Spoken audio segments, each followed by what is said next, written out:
Hello friends, good morning to all of you. Friends, जैसा कि अब सी टेट 2020 यानी जुलाई में होने वाला है। 5 जुलाई को सी टेट 2020 का पेपर होने वाला है। तो उसके लिए हमको अच्छे से प्रिपरेशन करनी होगी। तो देखिए, जो आगामी शिक्षक भर्ती की तैयारी भी करना चाहते हैं और जो यूपी टेट सी टेट की भी तैयारी करना चाहते हैं, वो हमारे चैनल को सब्सक्राइब कर लें, बेल आइकन को प्रेस कर लें, जिससे ऐसे ही नोटिफिकेशन आपको समय से मिलते रहें। तो देखिए, मैं आज आप लोगों के लिए लाई हूँ टारगेट। टारगेट का ये जो आता है न्यूज़पेपर टाइप का, ये अभी मैं आप लोगों को पूरा दिखाऊंगी। इसमें है 3300 प्लस, यानी कि 3300 प्लस क्वेश्चंस हैं इसमें। कैसे? ऑब्जेक्टिव टाइप क्वेश्चंस, यानी कि वस्तुनिष्ठ प्रश्नों का इसमें समावेश है। तो देखिए, इसमें जो है सहायक अध्यापक भर्ती के लिए ये स्पेशल है। और वैसे भी आपको पता है यूपी टेट सी टेट में भी हिंदी जो है वो सभी में पूछी जाती है। हिंदी का जो पार्ट होता है वो सभी में आता है, यूपी टेट में भी, सी टेट में भी और सुपर टेट में भी। तो देखिए, यहाँ पर ये जो है ये सहायक अध्यापक के लिए है, लेकिन हमको क्या पढ़ना है इस समय? हमको तैयारी करनी है सी टेट की। सी टेट 2020 जो कि एग्ज़ाम होना है 5 जुलाई को। तो देखिए, इसमें क्या क्या सब्जेक्ट दिए गए हैं। ये जो हमारा ये आया है टारगेट का, इसमें हिंदी है, अंग्रेजी है। देखिए, यहाँ पर सब्जेक्ट दिए रखे हैं: हिंदी, अंग्रेजी, संस्कृत, फिर दिया है विज्ञान, गणित, पर्यावरण एवं सामाजिक अध्ययन, शिक्षण कौशल, बाल मनोविज्ञान, सामान्य ज्ञान, समसामयिक घटनाएं, तार्किक ज्ञान, सूचना तकनीकी, जीवन कौशल, प्रबंध एवं अभिवृत्ति। तो इन सारे सब्जेक्ट्स के इसमें 3300 प्लस प्रश्नों का समावेश किया गया है। तो आप लोग सोचिए कितना इम्पोर्टेंट होगा अगर ये पूरा टारगेट हम लोग सॉल्व कर लें। तो देखिए, इसमें सबसे पहले पार्ट आता है हिंदी का। हिंदी में देखिए, ये पूरा मैं अभी आप लोगों को दिखाती हूँ, उसके बाद आप लोग देखिएगा। फिर मैं आपको हिंदी के 20 क्वेश्चन सॉल्व करवाऊंगी। तो आइए सबसे पहले हम लोग देख लेते हैं कि ये पूरा टारगेट क्या है, यानी कि कैसे कैसे किस किस सब्जेक्ट से कितने कितने क्वेश्चन लिए गए हैं, ये हम लोग देख लेते हैं। हाँ, तो फ्रेंड्स देखिए, ये है हमारा टारगेट जिसमें दिए हैं 3300 प्लस प्रश्न। इसमें मैंने जैसा कि अभी आप लोगों को सब्जेक्ट सारे बताए हुए हैं। तो देखिए, सबसे पहले हिंदी का आता है। हिंदी में देखिए कितने सब्जेक्ट दिए हुए हैं। हिंदी में क्वेश्चंस दिए हैं, देखिए कितने हैं, देख लेते हैं हम लोग। पूरा मैं आपको दिखाती हूँ। ये देखिए, इतने सारे क्वेश्चंस का इसमें समावेश है। अगर ये पूरा हम लोग सॉल्व कर लेंगे, और मैं आपको 1 बाय 1 करके वीडियो सारे दूंगी, जिससे कि आपके ये पूरा टारगेट सॉल्व हो जाए। तो देखिए, हिंदी के कितने क्वेश्चंस हैं मैं भी आपको बताती हूँ। ये अभी देखिए हिंदी के ही क्वेश्चंस चल रहे हैं। हिंदी में क्वेश्चंस यहाँ पर एंड हुए हैं। ये है हमारे 530 क्वेश्चंस हिंदी के हैं। ठीक है, इसके बाद हमारा सब्जेक्ट आता है, देखिए इंग्लिश का, इंग्लिश लैंग्वेज। इसमें देखिए कितने सारे क्वेश्चंस का समावेश किया गया है, देख लीजिए। ये देखिए, इसके बाद हम लोग चलते हैं नेक्स्ट पेज पर। देखिए, अभी ये इंग्लिश के ही क्वेश्चंस चल रहे हैं। इंग्लिश में क्वेश्चंस दिए गए हैं, देखिए यहाँ पर दिए हैं 200 क्वेश्चंस का समावेश किया गया है, यानी इंग्लिश के लिए। अब आती है संस्कृत। तो देखिए, यूपी टेट और सी टेट में तो ऑप्शनल मिल जाता है हम लोग को कि इंग्लिश या फिर संस्कृत में से कोई एक चीज़ रखनी है, लेकिन सुपर टेट में ऑप्शन नहीं मिलता है।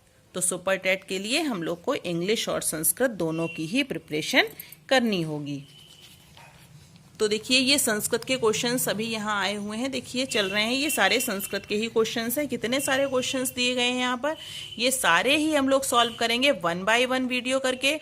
तो अभी तक आपने ये हमारे चैनल को सब्सक्राइब ना किया हो तो सब्सक्राइब कर लीजिए। देखिए, ये संस्कृत के क्वेश्चंस 247 क्वेश्चंस दिए गए हैं संस्कृत के। इसके बाद हमारा नेक्स्ट पार्ट देखिए किसका आता है, विज्ञान यानी साइंस का। साइंस का पार्ट देखिए, साइंस में कितने सारे क्वेश्चंस हैं इसमें। साइंस के क्वेश्चंस देख लेते हैं हम लोग। साइंस में है हमारे टोटल क्वेश्चंस, देखिए यहाँ पर एंड होता है साइंस के क्वेश्चंस का। तो क्वेश्चंस है 350। वाओ, कितने सारे क्वेश्चंस हैं, 350 क्वेश्चंस हैं इसमें साइंस के।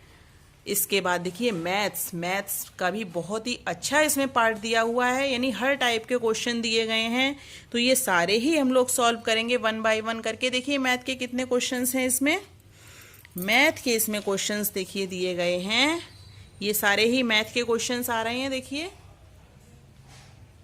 मैथ्स के क्वेश्चंस हैं, अभी ये मैथ का ही पार्ट चल रहा है। तो देखिए मैथ के क्वेश्चंस को यहाँ पर एंड हो जाता है। तो 425 यानी कि 425 क्वेश्चंस हैं, बहुत सारे क्वेश्चंस हो जाते हैं इसमें, यानी हर टाइप के मैथ के क्वेश्चंस आ जाएंगे। बाद हमारा आता है देखिए जीएस का पार्ट, यानी कि जीएस का पार्ट जो है वो देखिए इसमें कितने क्वेश्चंस हैं। जीएस के पार्ट में हमारे आते हैं, ये देखिए अभी जीएस का पार्ट चल रहा है, इसमें अमीर खुसरो वगैरह आए हुए हैं। तो देखिए इसमें है 550 क्वेश्चन, यानी कि 550 क्वेश्चंस का समावेश किया गया है। अब देखिए शिक्षण कौशल, तो शिक्षण कौशल से भी क्वेश्चन पूछे जाते हैं किसमें, सुपर टेट में। तो शिक्षण कौशल में देखिए कितने क्वेश्चंस हैं, शिक्षण कौशल में हमारे क्वेश्चंस दिए हैं। अभी ये पूरा हमारा जो है शिक्षण कौशल से ही चल रहा है। तो शिक्षण कौशल में ये हमको आगे चलना पड़ेगा नेक्स्ट पेज पर, ये यहाँ पर एंड हो गया शिक्षण कौशल। तो हमारे क्वेश्चंस हो गए 208 क्वेश्चंस हो गए इसमें देखिए, ठीक है। उसके बाद बाल मनोविज्ञान, बाल मनोविज्ञान में देखिए कितने क्वेश्चंस हैं, बहुत सारे क्वेश्चंस दिए गए हैं। तो बाल मनोविज्ञान में क्वेश्चंस हैं 120 क्वेश्चंस हैं किसमें, बाल मनोविज्ञान में। इसके बाद देखिए नेक्स्ट हमारा पार्ट आता है सामान्य ज्ञान, यानी कि समसामयिक घटनाएं। तो ये तो फ्रेंड्स हमारा होता है करंट का, इसके लिए हमको यानी कि अभी की ये जो होगी करंट का वो हमको पढ़ना पड़ेगा। तो सामान्य ज्ञान समसामयिक घटनाएं, इसके भी क्वेश्चंस हम लोग देख लेंगे, लेकिन हो सकता है इससे क्वेश्चन ना आए, क्योंकि करंट का अब जो करंट का है वो हमको देखना पड़ेगा। तो वो मैं आप लोगों को बता दूंगी। इसमें क्वेश्चंस देखिए 137 दिए हुए हैं। इसके बाद हमारा आता है तार्किक ज्ञान, यानी कि रीजनिंग के देखिए कितने सारे क्वेश्चंस दिए गए हैं इसमें। तो रीजनिंग में हमारे क्वेश्चंस हैं इसमें देखिए 189 क्वेश्चंस रीजनिंग के दिए हुए हैं। ये देखिए इनके आंसर्स दिए हुए हैं, सॉल्व करके दिखाया गया है पूरा इसमें। इसके बाद आती है सूचना तकनीकी। तो सूचना तकनीकी देखिए, सूचना तकनीकी में कितने क्वेश्चंस हैं, तो सूचना तकनीकी में है 175 क्वेश्चंस, 175। इसके बाद जीवन कौशल, या फिर इसको क्या कहेंगे, प्रबंधन एवं अभिवृत्ति। तो जीवन कौशल और क्या, प्रबंधन एवं अभिवृत्ति से कितने क्वेश्चंस हैं, तो इसमें हैं हमारे 150, और ये यहीं पर एंड हो जाता है। पूरा ये जो हमारा है टारगेट का, इसको मैं आप लोगों को सॉल्व करवाऊंगी। तो अगर आपको ये सॉल्व करना हो तो चैनल को सब्सक्राइब कर लीजिए, बेल आइकन को प्रेस कर लीजिए, जिससे ऐसे ही वीडियोस के नोटिफिकेशन आपको समय से मिलते रहें। तो देखिए अब मैं आपको 20 क्वेश्चन हिंदी के सॉल्व करवाने जा रही हूँ, यानी कि आज से ही हम लोग स्टार्टिंग कर दे रहे हैं। हाँ तो दोस्तों देखिए अब मैं आपको हिंदी के 20 क्वेश्चंस इसमें से सॉल्व करवाने जा रही हूँ। तो देखिए सबसे पहला हमारा क्वेश्चन दिया है मनः प्लस बल की सही संधि है। तो अगर आपने संधि का वीडियो ना देखा हो तो हमारे चैनल पर जाकर हिंदी की प्लेलिस्ट में संधि का वीडियो देख लीजिए। बहुत ही अच्छे तरीके से मैंने उसमें संधि बताई हुई, एक एक नियम, एक एक चीज़ बहुत ही अच्छे से अगर आप वो वीडियो देख लेंगे तो संधि आपको अच्छे से समझ में आ जाएंगी, फिर आप कोई भी संधि आसानी से कर लेंगे। तो देखिए मनः प्लस बल की संधि है मनोबल। अब देखिए हंसाना क्रिया है, तो हंसाना जो क्रिया है वो कैसी है, वो अकर्मक क्रिया है। ये अकर्मक क्रिया क्यों है, क्योंकि हंसना जो है, हंसना कैसे होता रहता है, कहते नहीं है वह हंसता है। तो हंसाना क्रिया कैसी हो गई, ये अकर्मक क्रिया हो गई हमारी। इसके बाद देखिए प्रेम सागर किस प्रकार के समास का उदाहरण है। तो प्रेम सागर जो है वो तत्पुरुष समास का उदाहरण है, यानी कि प्रेम का सागर। अब देखिए यथाशक्ति में कौन सा समास है। फ्रेंड्स हिंदी के बहुत सारे वीडियो मैंने आपको दिए हुए हैं, आप हमारी प्लेलिस्ट में जाकर हिंदी के सभी वीडियो वॉच कर लेंगे तो आपको संधि समास ये सारी चीज़ें अच्छे से समझ में आ जाएंगी। तो यथाशक्ति में कौन सा समास है, अव्ययी भाव। अब देखते हैं नेक्स्ट क्वेश्चन हमारा आता है अवरोध शब्द का विपरीतार्थक शब्द क्या होगा। तो अवरोध शब्द का विपरीतार्थक शब्द क्या होगा, तो वो होगा अनवरोध। फिर देखिए जो आकाश में विचरण करता हो, जो आकाश में विचरण करता हो उसके लिए एक शब्द क्या होता है, खेचर। जो आकाश में विचरण करता हो उसके लिए एक शब्द क्या यूज करते हैं हम, खेचर। फिर देखिए परिधन छेद की संधि से निर्मित शब्द होगा, क्या होगा, परिच्छेद, यानी कि आधा चा बीच में लग जाएगा तो हो जाएगा परिच्छेद। निम्न में से किस शब्द में अयादि संधि है, तो देखिए अयादि संधि है नायक में। देखिए फिर मैं आपसे कह रही हूँ संधि अगर आपको नहीं आती है या फिर थोड़ा बहुत भी संधि में आपको कंफ्यूजन है, आपको नियम नहीं पता है, तो आप हमारे चैनल पर जाकर प्लेलिस्ट में वीडियोस को वॉच कर सकते हैं। संधि के मैंने 2 से 3 वीडियो दिए हुए हैं जिसमें आपको संधि अच्छे से समझ में आ जाएंगी। देखिए नीता कपड़े धोती है वाक्य में क्रिया है, नीता कपड़े धोती है तो इसमें क्रिया हो जाएगी सकर्मक। अब देखिए दूध वाला रचना की दृष्टि से है यौगिक, यानी कि 2 शब्दों के मेल से क्या बनता है, यौगिक, तो वो हो जाएगा दूध वाला से क्या बनेगा, ये है हमारा यौगिक शब्द। फिर देखिए लाश किस भाषा का मूल शब्द है, तो लाश जो है वो किस भाषा का मूल शब्द है, तुर्की। निम्न में से कौन देशज शब्द नहीं है, तो देशज शब्द नहीं है चरखा। अगला देखिए हमारा आता है निम्नलिखित प्रत्येक वाक्य के नीचे 4 विकल्प दिए गए हैं, उनमें कोई एक विकल्प उक्त वाक्य का शुद्ध रूप है उसका चयन कीजिए। तो देखिए यह पुस्तकें किसकी हैं, तो अगर हमारे सामने ये वाक्य आ जाए तो ये बताइए वाक्य कैसा है, शुद्ध है या अशुद्ध है, तो ये वाक्य अशुद्ध है। यह पुस्तकें किसकी हैं, ये नहीं होगा।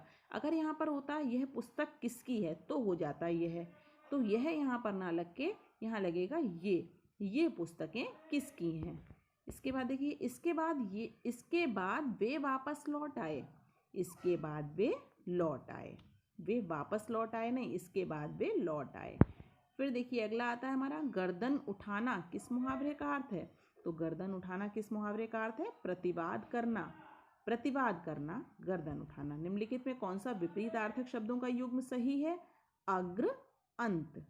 निम्नलिखित में से कौन सा विपरीतार्थक शब्दों का युग्म सही है, तो अग्र अंत। अब देखिए निर उपसर्ग से बना शब्द है, तो निर्भय, निर्भय जो है वो निर उपसर्ग से बना शब्द है।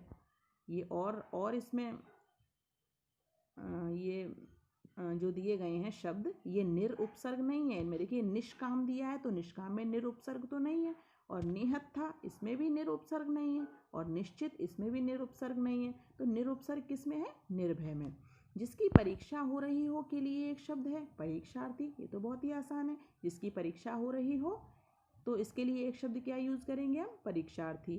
फिर इसके बाद हमारा आता है देखिए धर्म विमुख शब्द में प्रयुक्त समास है, तो अपादान तत्पुरुष, धर्म विमुख यानी धर्म से विमुख होना, तो इसमें अपादान ये हो जाएगा तत्पुरुष। फिर इसके बाद नेक्स्ट हमारा आता है लास्ट क्वेश्चन है, देखिए उदक किस शब्द का पर्यायवाची है, तो उदक जो है वो जल का पर्यायवाची है। उदक किस शब्द का पर्यायवाची है, तो उदक जल का पर्यायवाची है। तो फ्रेंड्स ये थे हमारे 20 क्वेश्चंस। ऐसे ही मैं आपको टारगेट से यानी हर क्वेश्चंस का सॉल्यूशन कराऊंगी, तो जिसको भी टारगेट पूरा सॉल्व करना है वो हमारे चैनल को सब्सक्राइब करके बेल आइकन को प्रेस कर ले, जिससे मैं जैसे ही डेली वीडियो अपलोड करूंगी, हो सकता है मैं दिन में 1 से 2 वीडियो भी अपलोड कर दूं, जिससे कि सिलेबस जल्दी से जल्दी ख़त्म हो जाए, सीटेट की तैयारी हमारी अच्छे से हो सके। सीटेट क्योंकि 5 जुलाई को होना निश्चित हो गया है। धन्यवाद।